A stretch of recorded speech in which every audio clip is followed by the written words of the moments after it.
Hey trappers, Dale Billingsley here, Billingsley Brand Lures.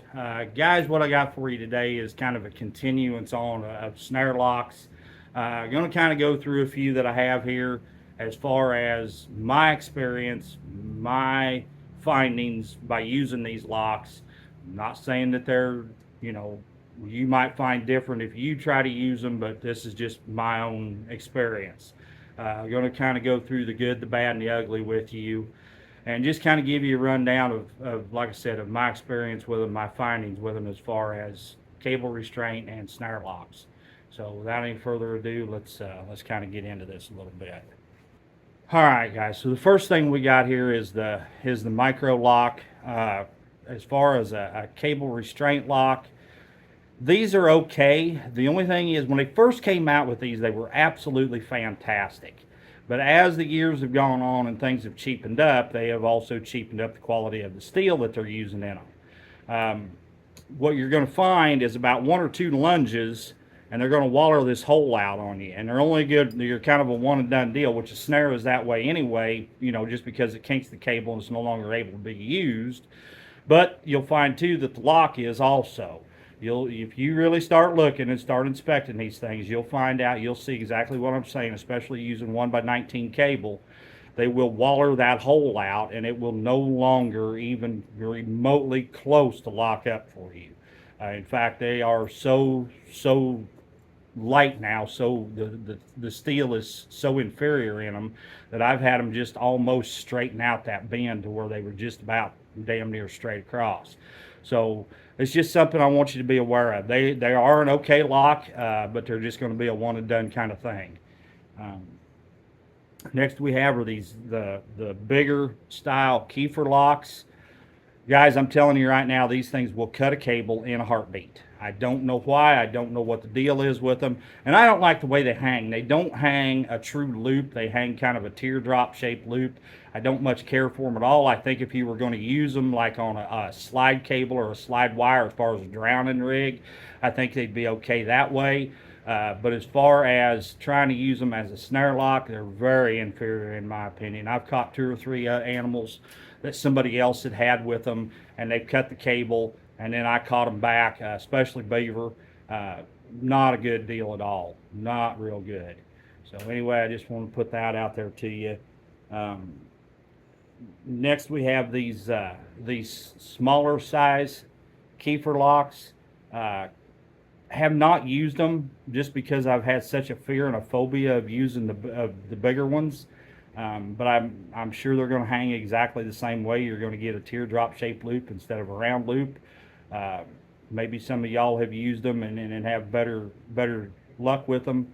But anyway, that's the smaller version of it. Um, and we have the bent penny washer, 90-degree bend. Kind of the same deal about one or two times, and you're going to notice that those holes get really wallered out really bad. Back in the day, I used to use these a lot and would reuse them. And one spring, I've physically watched 5 beaver get out of my snares as I pulled up to them. Now, of course, that wasn't all in one day and it wasn't all in a row, but through the course of the season, I watched 5 beaver get out of my snares because of these things. That hole gets wallered out, and they just reach up over the big back foot, hook that cable, pop it open, and they're gone.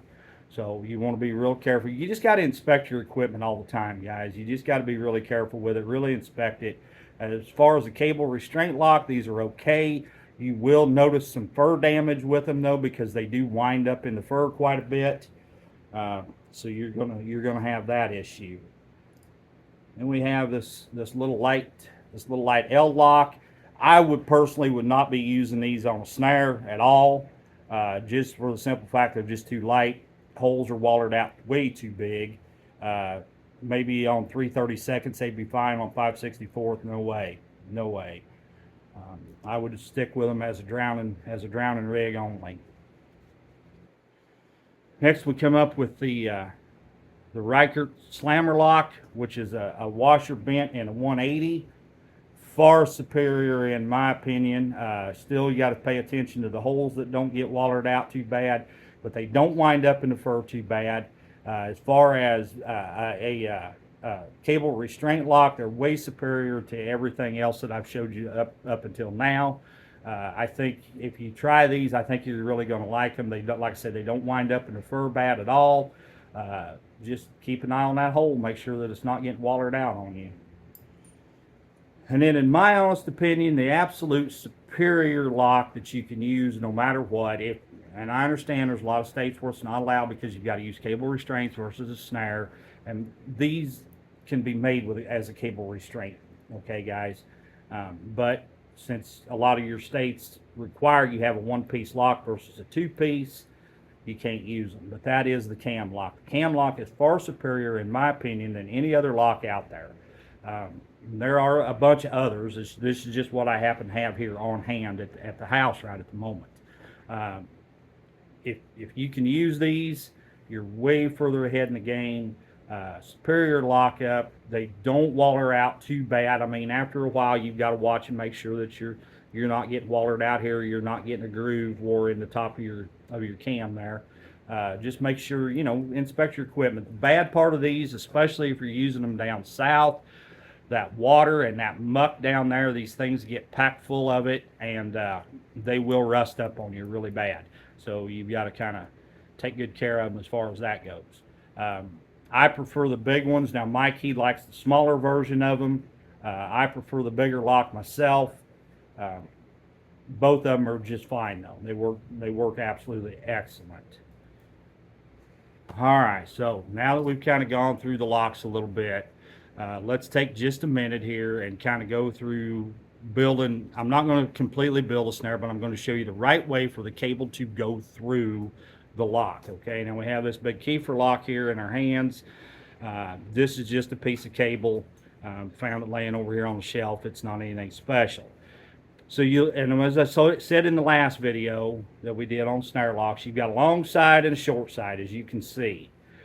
The long side is the off side. This will go through here, and then you'll put a stop or a double ferrule to make a loop like so, something of that sort.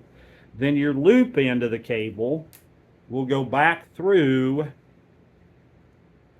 Got enough hands here. Go back through the other side, the short side. That's how the locks go in and go together, okay? And like I said in the last one, I apologize. I should have put this out a little sooner. But that way, your lock will slide down, but then it won't come back. It's going to now because there's not tension on it, but you'll get the idea that it won't come back. So when you build your snare, put it together. Don't put your terminal in together yet until you test this thing to make sure it's going the right way. So anyway, that's about all I can do there, guys. All right, we're going to go ahead and end this video here. I hope that it's helped you some. I hope it's answered some questions that you might have had. I hope it's cleared up some muddy water. I want to thank each and every one of you for tuning in to watch, and if you would please, just hit that thumbs up for me. That's all I'm asking. Once again, this is Dale Billingsley with another one. Signing out.